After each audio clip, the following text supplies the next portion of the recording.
మీ అమ్మాయిని కిడ్నాప్ చేశాం, మర్యాదగా మాకు కావాల్సిన డబ్బులు సర్దుకోండి, లేదంటే మీ అమ్మాయి ప్రాణాలకే ముప్పు అని ఒక వాట్సాప్ కాల్ ద్వారా ఒక అమ్మాయి తల్లిదండ్రులకు కొందరు కేటుగాళ్ళు ఫోన్ చేశారు.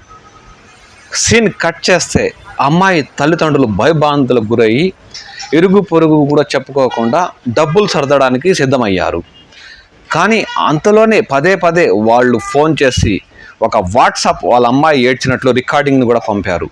దీంతో కృంగిపోవడం తల్లిదండ్రుల పని అయింది. ఎట్టైనా సరే ఆ డబ్బులు వారికి చెల్లించి తమ అమ్మాయి ప్రాణాలు కాపాడుకోవాలని వారు ఎంతో తపన పడ్డారు. కానీ వారికి ఉన్నటువంటి మెదడులో ఒక చక్కటి ఆలోచన మెలిగింది. తక్షణమే తమ స్నేహితుడైన ఒక వ్యక్తికి వాట్సాప్ ద్వారా తమ అమ్మాయి కాలేజీలో ఉందో లేదో తెలుసుకోమని చెప్పారు. సీన్ కట్ చేస్తే అమ్మాయి క్షేమంగా కాలేజీలోనే ఉంది. అంతే, ఆ తల్లిదండ్రుల గుండెల్లో ఆనందానికి హద్దే లేదు.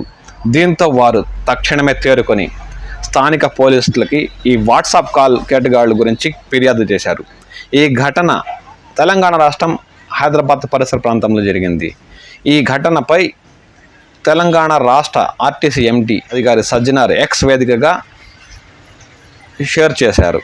ప్రతి ఒక్కరూ ఇలాంటి ఫేక్ కాల్ పట్ల అప్రమత్తంగా ఉండాలని, తమ అమ్మాయి కానీ అబ్బాయి కానీ వేరే రాష్ట్రాల్లో వేరే పెద్ద పెద్ద పట్టణాల్లో చదువుకుంటూ ఉంటే ఇలాంటి ఫేక్ కేటగాళ్ళు వాట్సాప్ ద్వారా లేదంటే ఇతరత ఈ యాప్ల ద్వారా తల్లిదండ్రులకు ఫోన్ చేసి డబ్బులు గుంజేస్తున్నారని, ఇలాంటి ఘటనలపై అప్రమత్తంగా ఉంటూ ఇలాంటివి ఏవైనా మీకు ఫేక్ కాల్స్ వస్తే దగ్గరలోని పోలీస్ స్టేషన్లో ఫిర్యాదు చేయాలని ఆయన సూచించారు. కాబట్టి మిత్రులారా, సైబర్ కేటగాళ్ళు మన డబ్బులను దోచేయడానికి ఆన్లైన్లో కాచుకొని కూర్చున్నారు. కాబట్టి ఎలాంటి ఫేక్ కాల్స్ వచ్చినా భయపడకండి, అప్రమత్తంగా ఉండండి. ఇలాంటి కేటగాళ్లపై మీ దగ్గరలోని పోలీస్ స్టేషన్లో ఫిర్యాదు చేయండి. తస్మాత్ జాగ్రత్త.